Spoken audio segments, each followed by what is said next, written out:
Көпчүлүк учурларда сүйлөмдүн баяндоочу кыймыл-аракеттерди билдирген этиш сөздөрдөн туруп калат. Бирок бизге буга чейинки сабактардан белгилүү болгондой, сүйлөмдүн баяндоочу атооч сөз түркүмдөрүнөн зат атооч, сын атооч, сан атооч, ат атооч, тактоочтордон да болору белгилүү. Мисалы: билимдүүгө дүйнө жарык. Сиз деген сылык сөз. Түнкү уйкумду бузган ким? Унаанын баасы 120 000. Көрүнүп тургандай жана буга чейин билгендей, сүйлөмдүн баяндоочу атоочлук сөз түркүмдөрүнөн да болот.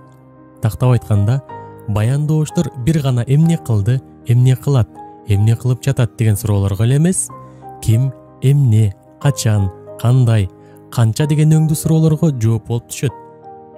Жогоруда айтылган атоочлук сөз түркүмдөрү баяндооч болуп түшкөн учурлардын айрымдарында менен баяндоочунун ортосуна сызыкча белгиси коюлат.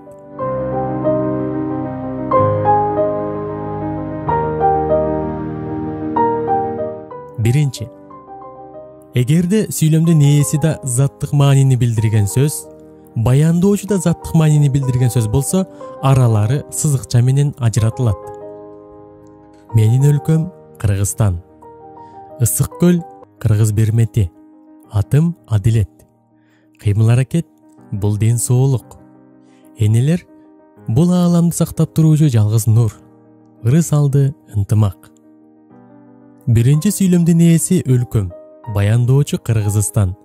Экөөү тең зат атооч. Экөөү тең атооч үндөмөсүнө турат жана сүйлөмдүн баяндоочу сүйлөмдүн ээсин толуктап, анын маанисин ачып, ойду тактап турат. Кийинки сүйлөмдөрдө да дал ушул эле көрүнүш. Ысык көл эмне? Кыргыз бермети. Атым ким? Адилет. Кыймыл-аракет эмне? Кыймыл-аракет ден соолук. Же эмне ден соолук болуп саналат? Кыймыл-аракет. Энелер ким?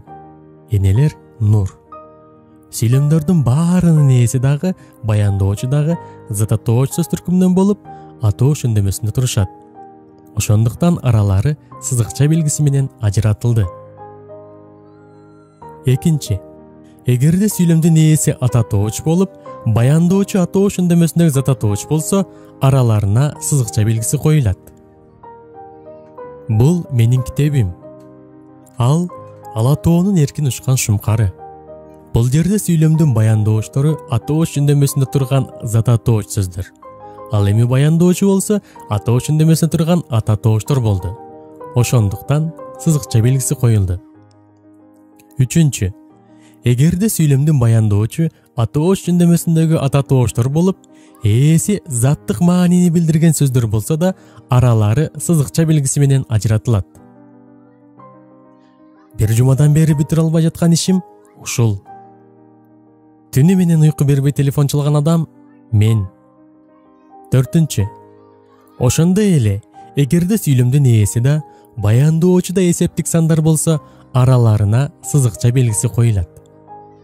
7 жерде 7 49, 24-тün жарымы 12.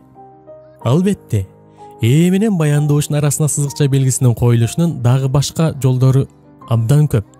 Бирок азырынча ушул негизгилерин үйрөнүп алуубуз жетиштүү.